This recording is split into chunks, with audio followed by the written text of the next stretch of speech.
Bonjour à tous, je suis très heureuse de vous accueillir pour cette vidéo où je vais vous parler de mon utilisation des oracles et des tarots et où surtout je vais répondre aux questions que vous avez pu me poser lors du coup de cœur sur le peuple animal notamment. Donc ici, vous me verrez souvent regarder ma fiche parce que j'ai noté les différents aspects que j'avais envie d'aborder avec vous, donc c'est vraiment pour ne rien oublier. Alors déjà, les oracles et moi, on va dire ça comme ça, c'est une belle histoire, hein. Depuis 4 ans, je me fais plaisir en achetant des oracles, parce que je considère que c'est quand même des œuvres d'art en tant que telles. Bien souvent, personnellement, j'ai choisi en fonction du visuel, aussi en fonction du texte, ça dépend ce que je vais venir chercher par rapport à l'utilisation que je vais en avoir après, mais on va s'en parler par la suite. Donc ce qui fait que pour moi c'est vraiment beau et je trouve que ça encourage finalement les créateurs, le fait d'acheter comme ça un oracle. Donc c'est pour ça qu'ici je vais en avoir une trentaine, hein. Après, je saurais pas dire si c'est 30, 35, peut-être plus 40, hein, parce que il y en a certains aussi qu'on a pu m'offrir, et c'est vrai que j'ai tendance, en fonction des périodes, à tourner avec quelques jeux. Donc là vous verrez, je vous en présenterai quelques-uns au fil de cette vidéo pour imager mes propos. On va commencer tout de suite. Donc ici, la première chose que j'ai notée, c'est quoi la différence entre un oracle et un tarot. En fait, là je vais vous dire moi ce que j'en pense, ce que je vois bien sûr. Un tarot est composé de 78 lames, 78 cartes. Il va y avoir les arcanes majeurs et les mineurs. Pour moi, les tarots sont plus techniques, à savoir qu'il y a beaucoup de symboles, il y a du symbolisme, donc il y a du symbolisme ici à connaître, et par conséquent, c'est peut-être moins facile d'accès. Pour vous donner l'exemple, quand j'étais adolescente, et j'ai une sœur aînée qui avait des tarots, à l'époque ça ne m'avait pas parlé, parce que je me voyais pas en fait apprendre ce symbolisme-là, etc. Moi j'avais plus le goût, sans le savoir, je l'ai su bien après en découvrant les oracles, j'avais plus le goût quand je tirais les cartes, à savoir, non pas une carte et tu regardes dans le bouquin, mais vraiment faire un vrai tirage. J'ai besoin que les cartes m'inspirent, qu'elles me parlent. Et là au niveau du symbolisme, hein, ça avait un tarot de Marseille, vraiment basique dans le sens avec les couleurs initiales, etc. Parce que maintenant on en a plein, des tarots, pas de Marseille, mais des tarots en tant que tels, avec peut-être des images qui vont plus nous parler, mais à l'époque donc c'était pas le cas, et ça me manquait, ça ne me correspondait pas, donc c'est sûr que pour moi un tarot va demander quand même de lire, d'apprendre, d'avoir le livre à côté, alors qu'un oracle, il n'y a pas forcément 78 cartes, il peut y en avoir 50, 40, peu importe, ça dépend de l'auteur et ce qu'il a voulu transmettre, et ça va beaucoup plus s'appuyer sur la sensibilité de chacun. Parce qu'il en existe vraiment énormément, surtout du côté anglophone. C'est pour ça que récemment je me suis un peu plus tournée vers les cartes anglophones en général, parce que il en existe quand même pas mal plus que du côté français en tant que tel. Donc les oracles, c'est vraiment tu le prends, tu l'achètes parce qu'il t'inspire en fait, tout simplement, parce que c'est des couleurs pastel, et toi en ce moment t'as peut-être besoin de ce côté pastel, cette douceur-là, peut-être au niveau des symboles. C'est vrai qu'un oracle, moi je vais peut-être voir quelque chose, toi tu vas voir autre chose, ça veut pas dire qu'on va pas se rejoindre dans l'interprétation du tirage global, mais ça veut simplement dire que ça passe par notre vision à nous. C'est-à-dire qu'un oracle, on va se l'approprier plus facilement dans un premier temps. Un tarot aussi, on peut se l'approprier, parce que comme je disais, il n'existe pas que le tarot de Marseille à l'heure d'aujourd'hui, mais quand même, le tarot de Marseille a un symbolisme initial, un peu comme l'astrologie, je veux dire, au fur et à mesure de la pratique en astrologie, on va affiner notre intuition, mais de base, les planètes veulent dire quelque chose, etc. Un peu comme pour le tarot, alors que pour l'oracle, non. Alors oui, après, il peut y avoir des oracles qui vont peut-être mettre du symbolisme là-dedans, propre à eux, mais ça ne vient pas d'une tradition en tant que telle, ça va venir de l'auteur. Donc pour moi, c'est vraiment ça la différence. Donc pour moi, le tarot est un peu plus technique, mais encore une fois, c'est ma vision. Et de l'autre bord, l'oracle est un peu plus accessible à tous, et surtout pour les oracles, je trouve qu'il est plus facile, plus parlant peut-être, de ne tirer qu'une carte et de lire le message qu'il y a dans le livret accompagnateur, alors qu'avec un tarot, on peut aussi le faire, mais je trouve que ça se prête plus, le fait de tirer une carte avec un oracle. Alors, comment choisir son jeu? Ben, je l'ai un peu dit ici, pour moi c'est vraiment de façon très intuitive. Il y a vraiment plein de vidéos, il y a des gens qui font ça très bien ici sur YouTube, qui présentent les cartes. Personnellement, par exemple je suis sur Amazon, souvent Amazon fait ça, t'achètes un jeu de cartes, et là il va te présenter d'autres cartes. Donc c'est comme ça que je vais aussi découvrir de nouveaux jeux, et comme je disais notamment ici anglophone, et bah oui, c'est gentil, on a quelques images, mais j'aime bien aller voir les vidéos qui sont faites dessus, un peu ce que j'ai fait avec le coup de cœur, et c'est sûr que moi je vais vraiment vous faire ça, mais que pour les jeux qui me tiennent vraiment à cœur, par manque de temps, entre guillemets, je préfère vous écrire des choses que vous faire des vidéos, c'est aussi ça. Et par conséquent, je trouve ça, enfin pour moi j'ai besoin de voir les cartes, j'ai besoin de voir si le visuel me parle, parce que de base, bah, c'est ça qui va m'importer. C'est pour ça que, bah, par exemple pour les jeux anglophones, c'est pas forcément très grave pour moi que ce soit en anglais, bah, d'une je trouve en plus que ça se lit quand même assez aisément, mais bien souvent il y a certains oracles en termes d'image sont assez parlants pour que j'aille pas regarder ce qui est écrit. On va s'en parler après. Donc pour moi c'est vraiment dans le visuel. Donc est-ce qu'il y a quelque chose qui va t'accrocher, qui va t'attirer? Après les cartes peuvent aussi faire des clins d'œil. Disons que t'avais pas l'intention d'acheter tel ou tel jeu, mais bah tu le croises, et là tu tires une carte, et cette carte-là, elle te parle quand même pas mal bien par rapport à ta situation, et hop, tu le recroises à un autre moment, ou peut-être que dans cette période t'avais envie d'un accompagnement, donc je me dis bah pourquoi pas prendre cet oracle, il y a peut-être quelque chose. Si t'avais envie d'acheter un jeu de cartes, tu savais pas trop lequel, t'arrives, quelqu'un te présente un jeu, tu tires une carte et c'est très juste pour toi, bah, ça peut être aussi une façon de se dire allez, je vais prendre ce jeu-là, un peu comme si le jeu te disait, te faisait du coup, quoi. Hey, vas-y, intéresse-toi à moi. Donc c'est une façon, enfin pour moi c'est un peu la façon de choisir.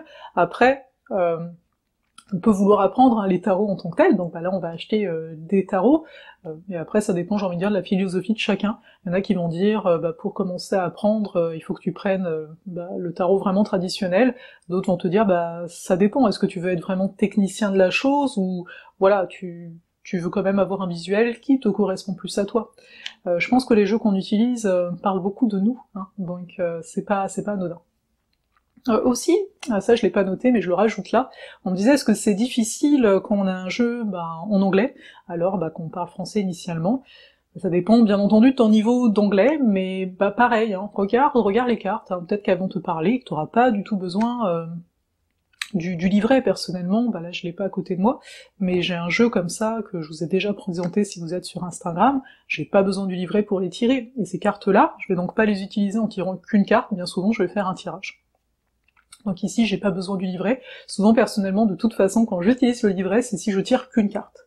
Donc là aussi, on va dire dans cet élan de tirer qu'une carte, pour moi ici, le livret va avoir son importance, parce que si le texte est un peu trop bateau, un peu trop banal, et que moi, mon petit plaisir, c'est, par exemple, le matin, c'est de prendre une carte, de me poser, de lire le message, et de voir un peu ce que ça va venir... comment ça va venir résonner en moi. Si le bouquin est pas à la hauteur, souvent c'est un jeu de cartes que je vais un peu plus mettre de côté, et si je tire une carte une fois de temps à autre, c'est peut-être pour la beauté des cartes en tant que telle, mais pas pour le texte. C'est vrai que personnellement j'aime bien avoir un équilibre entre les deux, c'est pas toujours le cas. Mais tout ça pour dire donc que pour l'anglais, ça dépend encore une fois de ce que tu veux en faire, et de la confiance que tu as toujours en toi. Si tu penses que t'es assez à l'aise à tirer les cartes, parce que t'es habitué ou quoi que ce soit, ou parce que simplement elles t'attirent, hein, ces cartes, vas-y. Pas hésiter à se faire confiance. Aussi. Oui, j'ai noté, j'avais envie de vous partager ça, personnellement, quand je reçois un nouveau jeu, mon petit rituel, on va dire, c'est de tirer une carte. Oui, ça paraît sensé. Mais ce que je veux dire par là, c'est que cette carte-là, je la retiens après dans mon esprit, bon, peut-être pas pour tous les jeux, mais bon, pour les jeux qui m'apportent le plus, parce que c'est un peu, pour moi, c'est comme si voilà ce que cet oracle, ce que ce jeu de cartes vient dire de moi. J'ai pas de question particulière, mais pour moi je le prends vraiment comme un miroir de l'instant, voilà ce que t'es en train de me dire de moi, tu viens d'arriver, tu t'es là pour m'accompagner, et la première carte pour moi est très symbolique en fait, très importante. Aussi, quand vous choisissez vos cartes, n'hésitez pas à les brasser quand c'est possible, quand c'est en magasin. Pour ça je disais plus tout à l'heure de regarder les vidéos, etc., parce qu'il y en a pas mal sur Amazon, on n'a pas forcément la possibilité de les avoir entre les mains, mais quand c'est le cas, n'hésitez pas à tirer une carte et voir si ça vous parle. Si ça vous parle, allez-y, et si ça vous parle pas, c'est que le jeu ne résonne pas avec vous. Aussi. Donc j'ai noté, on m'a demandé en fait Comment savoir quel tirage faire? Il y a différents types de tirages hein, avec les cartes, on s'entend. Donc, personnellement, c'est vrai, je vous ai pas du tout montré de cartes. Personnellement, par exemple, je vais souvent utiliser, quand je sais que c'est une question, c'est assez rapide, etc., j'utilise quand même pas mal le tirage en croix. C'est vrai que je collectionne pas les tirages. Quand vous achetez un jeu de cartes, vous avez, ou sur internet, vous avez plein de tirages détaillés, ça pour ci, pour ça. Personnellement, non, je me contente bien souvent du tirage en croix. Alors après, dans le tirage en croix, le principe... je vais essayer de vous trouver une image, peut-être de la mettre devant moi, là je vais voir ce que je vais trouver après la vidéo, mais le principe donc c'est d'avoir 5 cartes, une carte quand c'est sous vos yeux, hein, une carte à gauche, alors ici cette carte à gauche, personnellement je vais la voir comme ce qui est conscient, parce qu'on pourrait, au début quand j'ai appris le tirage en croix, ce qui était à gauche c'était ce qui est positif, ce qui était à droite, la carte à droite c'était ce qui était négatif, mais moi je vois plus ça comme à gauche, c'est ce qui est conscient, c'est-à-dire la personne a conscience de ça par rapport à sa problématique, alors que ce qui est, donc à droite, c'est ce dont elle n'a pas conscience mais qui est présent. Donc après ça peut être des peurs, ça peut être des blocages, etc. Mais pour moi c'est ce qui est invisible. Ensuite on a une carte en haut, ici on dit souvent c'est la vibration, donc ça vient nous donner un aperçu de qu'est-ce qui est vécu présentement par la personne. Donc il y a ce qui est conscient, il y a ce qui n'est pas conscient, et les deux quelque part forment la vibration, dans quelle situation on est. Ensuite, tout en bas, on a la réponse en tant que telle, hein, donc ça parle de soi. Donc la réponse, c'est toujours de toute façon une possibilité, en fonction de ce que les autres cartes sont venues nous indiquer. Et puis au milieu, on a la carte synthèse qui vient un peu lier l'ensemble. Donc souvent j'utilise ce tirage-ci. Après, quand par exemple la personne est là, et elle parle, et je me dis on a peut-être besoin d'un éclaircissement supplémentaire, je vais juste tirer 3 cartes, et je les lis comme elles viennent. C'est vrai qu'ici les 3 cartes, ça veut pas dire le passé, le présent et le futur, ça pourrait. Pour moi c'est plus, ok, donne-moi des indications, ok, il y a ça, je rebondis, je tire l'autre carte, il y a ça, et je rebondis encore une fois. Appropriez-vous, encore une fois, ce mot-là, mais appropriez-vous les tirages. Vous voyez comment ça vous parle. Il n'y a pas à se limiter. On est quand même dans quelque chose de très intuitif ici, donc ne vous limitez pas au niveau des cartes. Vous pourrez même tirer qu'une carte, et puis en tirer une autre si vous voulez plus d'informations. Personnellement, quand je tire une carte et que j'ai un petit doute sur ce qu'elle veut dire, je demande, dans mon esprit, et je dis, donnez-moi plus de précision, ou bien, ok, je comprends ça, est-ce que c'est ça? Et en fonction de la carte que je vais tirer, ça va venir me confirmer si c'est ce que j'étais en train de me dire ou pas.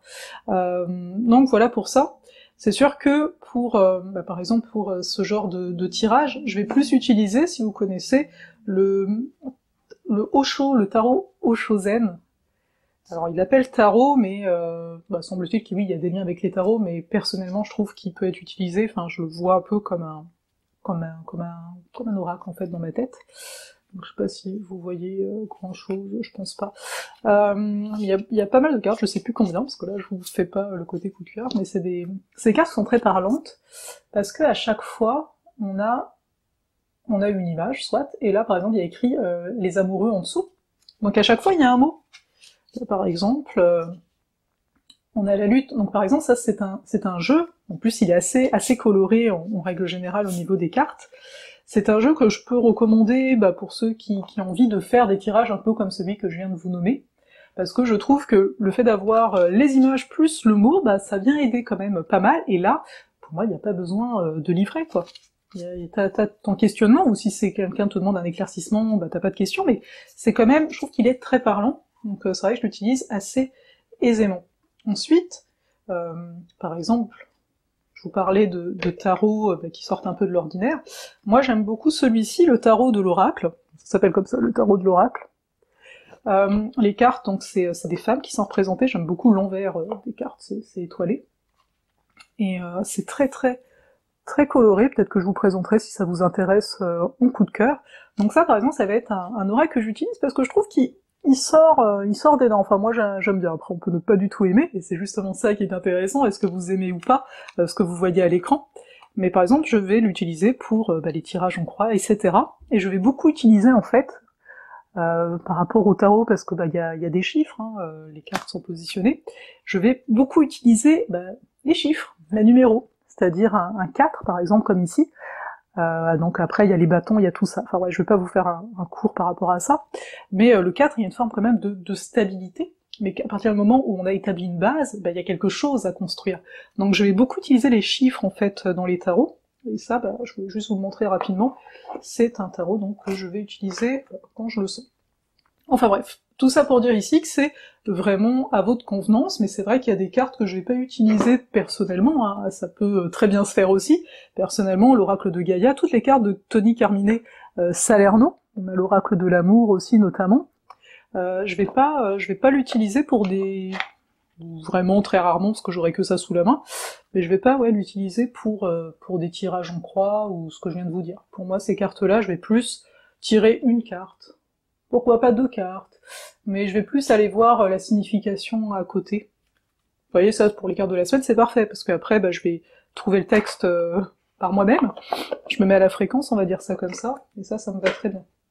Aussi, oui, bon là je vous en présente pas mal, j'espère que ça vous intéresse parce que il y a encore d'autres questions. J'utilise, ça c'est mon premier oracle en fait que j'ai utilisé, c'est l'oracle de la triade. C'est un jeu très rentre-dedans, j'ai envie de dire. Ici on a l'ordre. Pour moi c'est un très très beau jeu, enfin en tout cas les cartes me parlent pas mal. C'est un jeu qui, certaines personnes le trouvent tranchant en fait. Tout simplement parce qu'il y a des cartes qui sont assez... j'essaie de les trouver, elles veulent pas se présenter. Des cartes qui peut-être peuvent rentrer dedans, qui sont peut-être un peu violentes, je veux dire, il y a quand même la carte... Peut-être qu'elle va pas vouloir se montrer. Par exemple, on a celle-ci, on a Sacrifice, mais je sais qu'il y a la carte Malheur, et en fait, le tout, avec n'importe quel jeu, j'ai envie de dire, que vous tirez comme ça, pour moi c'est vraiment des compagnons, c'est d'apprendre à les connaître, c'est-à-dire la carte Malheur, moi j'ai remarqué que quand elle sort, dans les tirages, on a quand même Amour, hein, parce que je dis Malheur, mais Amour est quand même magnifique, c'est que ça veut pas dire que c'est la catastrophe, ça veut souvent dire en fait que, c'est peut-être pas la bonne option, je veux dire, c'est un jeu qui pour moi, il prend pas de pincettes, quoi, il te dit les choses. Donc après, faut être à l'aise avec ce genre d'énergie-là. Mais en tant que tel, pour moi, c'est vrai que c'était mon premier oracle, et il m'a donné vraiment confiance, parce qu'avec lui, je me suis dit, c'est quoi, tu tires les cartes et tu dis ce qui vient. Et il m'a beaucoup aidé à ça. En ce moment, c'est pas lui que j'utilise le plus, mais voilà. Donc voilà pour ça. Aussi, un autre tirage que personnellement je vais utiliser, c'est le tirage astrologique, c'est-à-dire que en astrologie, on a 12 maisons, comme il y a 12 signes, les maisons représentent des domaines de vie, et donc on va mettre une carte, donc 12 cartes en tout, par rapport au domaine de vie. C'est un tirage qui est très complet, pour moi il dure, au niveau de ce qui est dit, à peu près dans les 6 mois, ce qui est quand même très complet, on aborde 12 domaines, quoi, c'est pas rien. Donc ça c'est un tirage que je vais utiliser de temps à autre, hein, pour quelque chose de plus global, bien souvent. Et puis après, j'ai aussi un tirage de 9 cartes qui est propre, là d'ailleurs j'ai oublié de les prendre, mais qui est propre, j'ai des cartes en fait, qui sont en lien, enfin qui représentent en fait les planètes, les maisons astrologiques, les signes, bien entendu, et avec ces cartes-là, précisément, j'utilise un tirage spécial à 9 cartes. Peut-être que ce sera un tirage que j'enseignerai à travers ma formation d'astrologie, s'il y en a qui vont être intéressés par rapport à ça, après l'avoir suivi. Enfin bref. Donc voilà, j'espère que j'ai bien répondu, parce que j'ai un peu été dans tous les sens sur comment savoir quel tirage faire, donc j'ai vraiment envie de dire, c'est fais-toi confiance, fais ce que tu ressens. Personnellement, c'est sûr que je me suis limitée au tirage en croix, encore une fois, pour moi il est très complet, il est très pratique. Mais après, si t'es attiré par autre chose, si t'as un autre qui te parle plus, utilise celui-ci, mais va pas te compliquer la vie, je pense, à aller chercher un tirage pour ci, un tirage pour ça. Déjà, sois à l'aise avec tes cartes, c'est le plus important à mes yeux. Oui, j'ai aussi noté, qu'est-ce qu'on peut demander aux cartes. C'est vrai que personnellement, déjà d'une, je trouve que la question est essentielle. Plus la question est précise, plus la réponse sera précise. C'est un peu par rapport à la personne qui est en face de vous, ou même par rapport à vous-même, mais bon, on va dire plus par rapport à la personne qui est en face de vous, c'est une forme d'investissement, d'engagement, parce que oui, ok, on va aller solliciter les énergies qui sont présentes, mais il faut aussi que l'autre soit présent, soit engagé dans la démarche, et le fait de préciser, déjà, le travail s'amorce à l'intérieur de la personne, parce que pour moi, les cartes ne sont pas là pour parler de l'avenir, elles sont là pour nous donner, nous montrer le pouvoir qui est le nôtre dans l'instant présent, parce que encore une fois, tout est condensé dans ce moment présent, autant le passé que l'avenir, etc., tout est là. Donc ce serait quelque part erroné de dire à quelqu'un « Ah, c'est ça qui va se passer », parce que rien qu'en faisant ça, rien qu'en disant ça, tu mets une croyance dans la tête de la personne, et c'est fini, elle va te l'alimenter, quoi. Donc le tout, quand même, en tirant les cartes, ou dans n'importe quelle position où t'es amené finalement à conseiller l'autre, c'est de discerner ce qui est à dire, ce qui est juste à dire, et ce qui l'est moins. Ce qui va servir l'autre, ou ce qui va ne pas le servir. Donc voilà, ça je voulais préciser. Et donc au niveau de la demande, c'est vrai que moi je demande souvent aux personnes de reformuler quand je trouve que c'est pas assez clair, et j'hésite pas quand on me pose une question typique sur l'avenir, est-ce que je vais rencontrer quelqu'un? Non, pour moi ça je vais pas prendre, c'est pas à moi de te dire oui ou non, mais par contre de dire ok, qu'est-ce que peut-être, qu'est-ce que j'ai à travailler sur moi actuellement pour pouvoir après m'ouvrir à quelqu'un d'autre. Tout est dans la formulation, mais n'hésitez pas à mettre vos limites, vous mettez pas en situation de peur, souvent c'est ça, c'est mais comment moi je vais tirer les cartes, va me poser une question, mais j'en sais rien. Ramène aussi l'autre, si tu mets pas tes limites, si tu ne te positionnes pas, tu lui permets de t'envahir, et après toi t'es pas à l'aise, tu sais pas, non, c'est toi qui tire les cartes, c'est pas l'autre ici, par conséquent, c'est tes règles du jeu, j'ai envie de dire, ça reste un jeu de cartes, donc on est quand même dans la légèreté, on est dans l'amusement. Aussi, on m'a posé la question, est-ce que, en tout cas pour moi, qu'est-ce qui est le plus facile, tirer les cartes pour quelqu'un d'autre ou pour soi? Alors, pour moi, ça va être facile de me tirer les cartes quand je tire qu'une carte. Quand je tire qu'une carte et je lis un message, je veux dire, je comprends tout de suite de quoi ça me parle, et j'ai pas de problème avec ça. Après, quand je me fais un tirage, par exemple, vraiment un tirage, donc plusieurs cartes, ça va être moins évident, parce que oui, on peut plus facilement projeter ce qu'on a en tête. Donc là, un regard extérieur est toujours bienvenu.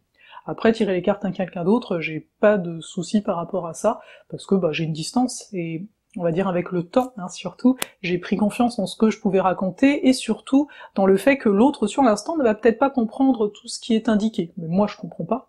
Moi j'aurais pas forcément la suite, mais de se dire ok, t'as transmis un message, c'est pas parce que l'autre sur l'instant ne se reconnaît pas, etc., que ça ne fera pas son bonhomme de chemin.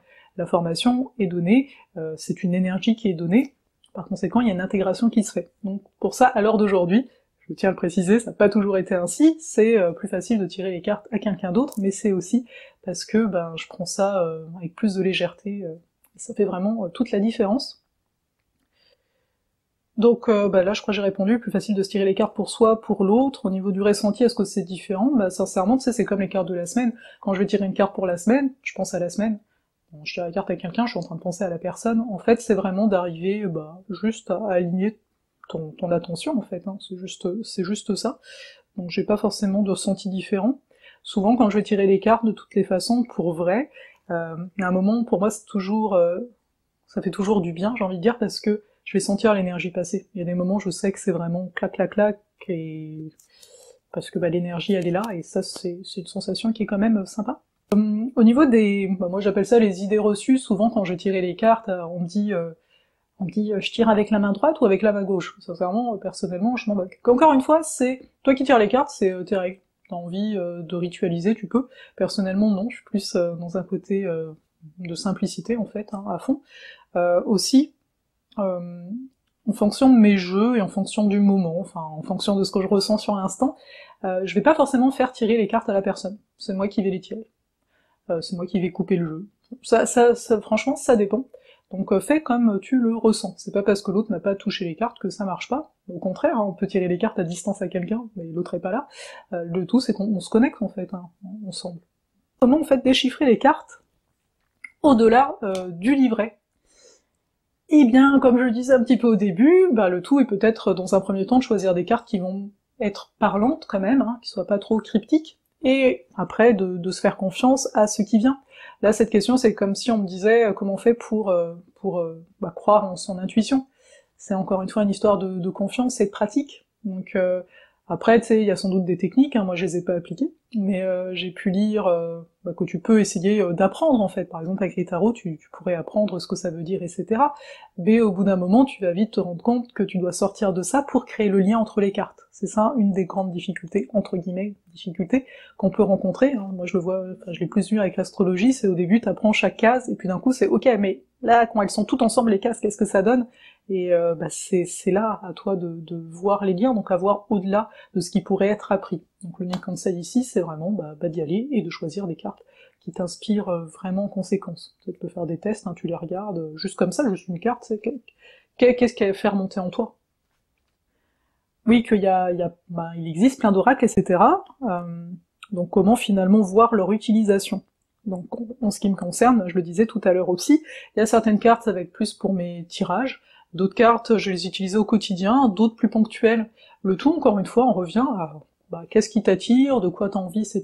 Il y a vraiment aucune obligation ici. Là encore, par exemple, tu vois, j'avais acheté l'oracle d'Halloween, parce que j'étais tombée dessus, à la Fnac, hein, quand j'étais à Paris. Et tu vois, c'est un jeu que j'ai pris parce que je trouve les images jolies, puis parce que je trouvais que c'était assez marrant. Elles sont originales en fait, mais bon, c'est relié à Halloween, hein, donc... Mais c'est vrai que le texte, par exemple, ici, c'est un jeu de cartes, le texte m'a beaucoup déçu. On n'apprend pas grand-chose. Après, par contre, peut-être, je pense que faire un tirage avec, ça pourrait être vraiment le fun, mais tu vois, j'ai pas pris le temps, en fait, tout simplement. Mais je pense que ça pourrait donner en tirage en croix, etc. Parce que il y a un petit message, en fait, à chaque fois, en dessous. Donc je pense que ça peut être bien parlant. Donc voilà. Après, il y a un autre jeu, tu vois, sur le coup, lui, je l'ai pris parce que j'adorais, pareil, c'était en librairie, j'adorais l'endos, hein, des cartes. Je suis beaucoup attirée par les plumes en ce moment. Donc voilà. Mais en fait, il s'avère qu'au niveau des dessins et de la signification, elles sont assez grandes en fait. Hein. C'est un tarot en fait. C'est comme s'il y avait que les 22 lames majeures. C'est fait par Mira, une illustratrice que j'aime beaucoup, qui fait le voyage de Ritavant notamment, et d'autres cartes, Féminitude aussi. Mais il y a des cartes qui sont un peu plus bizarres, et les textes, à part une petite citation, j'ai pas trop aimé. Donc c'est pour ça que... tout ça pour dire que parfois on est attiré, je pense qu'il y a un message qui est là, mais après, par rapport à d'autres jeux qui peuvent déjà être présents auprès de toi, ce sera peut-être pas le compagnon de tous les jours. Et ici, je comptais aussi vite fait parler d'un jeu, le Tarot du pouvoir des archanges, de Dorine Virtue. Je suis pas très Dorine Virtue, même pas du tout. En fait, c'est le deuxième jeu que j'ai, mais en fait, ces jeux-là, c'est quelqu'un qui me les a donnés. Vraiment donnés, c'est même pas offert, c'est du genre, hey, t'aimes bien les cartes, voilà, je te les donne. Sinon, personnellement, j'aurais pas forcément acheté parce que, au niveau visuel, c'est pas trop ce que j'aime. C'est un peu trop, je sais pas comment on dit, fait à l'ordinateur, ou je sais pas trop. Derrière, pour moi je sais pas, ça m'inspire pas en termes de beauté, on va dire ça comme ça. Par contre, j'étais quand même étonnée, surtout celle-ci, les autres non, il y en a quand même pas mal, il y a beaucoup de cartes, mais par rapport au message, hein, pour moi, hein, les anges, ce sont des énergies qui nous entourent tous, donc c'est sûr que j'étais assez familière au niveau des anges, hein, même si c'est pas quelque chose dont je vais parler, parce que pour moi ils me disent, on est des énergies, t'as pas besoin de parler de ça. Mais j'avoue que là, au niveau des messages, ils sont assez justes. C'est des tout petits textes au niveau du livre. Mais enfin bref, j'étais donc surprise de l'accompagnement de ces cartes, des cartes que je n'ai donc pas choisies, auxquelles j'attendais rien du tout, que j'avais peut-être même un a priori. Donc parfois on peut quand même être surpris, c'est pour ça que je dis de pas hésiter à tirer une carte en fait, hein, quand en tout cas c'est face à toi et que tu peux le faire. Voilà, c'est un peu toutes les questions que j'avais notées. Je sais pas si c'est totalement complet. En tout cas, j'espère que ça vous aura donné le goût, si vous n'en avez pas déjà, de vous essayer aux cartes, que ça a pu répondre à vos interrogations. N'hésitez pas en commentaire de me rajouter d'autres interrogations auxquelles je répondrai peut-être directement, peut-être par faire une vidéo comme ça. Aussi, n'hésitez pas à vous abonner à la chaîne, hein, pour moi, ça vient m'encourager à continuer de faire des vidéos. Donc, je vous dis à bientôt pour une autre vidéo, on verra bien si ça tombe sur les lunes, ou si entre-temps, je pourrais vous partager une autre vidéo que je viens également de filmer. Je vous laisse la surprise, prenez soin de vous, à bientôt!